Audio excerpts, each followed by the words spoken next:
ഈ കോട്ടയത്താണ് ശ്രീ ആൻ്റണി റെയിൽവേ സ്റ്റേഷനിൽ വന്നിറങ്ങി. അപ്പം ഞാൻ സ്റ്റേഷനിൽ വെയിറ്റ് ചെയ്യുന്നു. ആൻ്റണിയും കൂട്ടി ഞങ്ങൾ അന്ന് പിന്നെ കാറോ ഓട്ടോറിക്ഷയോ അങ്ങനെയൊന്നും ഇല്ല. ഉണ്ടെങ്കിൽ അത് പിടിച്ചു പോകാനുള്ള സാമ്പത്തിക ശേഷിയില്ല.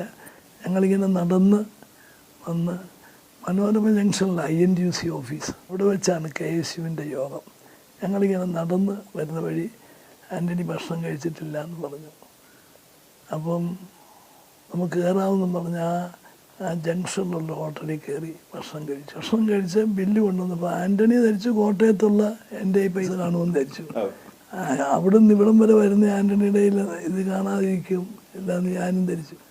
ഈ ബില്ല് കിട്ടിയപ്പോൾ ആൻ്റണിയുടെ പൈസയില്ല, എൻ്റെയിലും അതില്ല. വലിയ പ്രശ്നമായി. ഞാനേതായാലും ആൻ്റണി അവിടെ ഇരുന്ന് പത്രങ്ങൾ അവിടെ ഉള്ളതെല്ലാം കൂടി എടുത്തു കൊടുത്ത് ആൻ്റണി വായിക്കുന്നു. ഞാനിങ്ങനെ വായിക്കുന്നെങ്കിലും റോഡിലോട്ടാണ് നോട്ടം.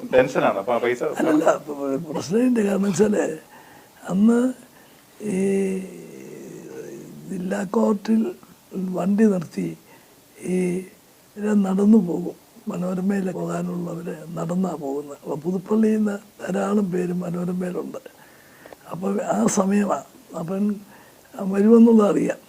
ഞാനിങ്ങനെ നോക്കി പത്രം വായിക്കുന്നതായിട്ട് ശ്രമിക്കും. അന്നേരം റോഡിലോട്ട് നോക്കും. അങ്ങനെ വരുമ്പം പുതുപ്പള്ളിയിൽ നിന്നുള്ള 2-3 പേര് വരുന്നു. അപ്പോൾ ഞാൻ ഇറങ്ങി അവരുടെ നിന്ന് കാശ് മേടിച്ച് ബില്ലും കൊടുത്ത് ഞങ്ങൾ. ആയിരുന്നെങ്കിൽ സ്ഥിതി മോശമായേനെ.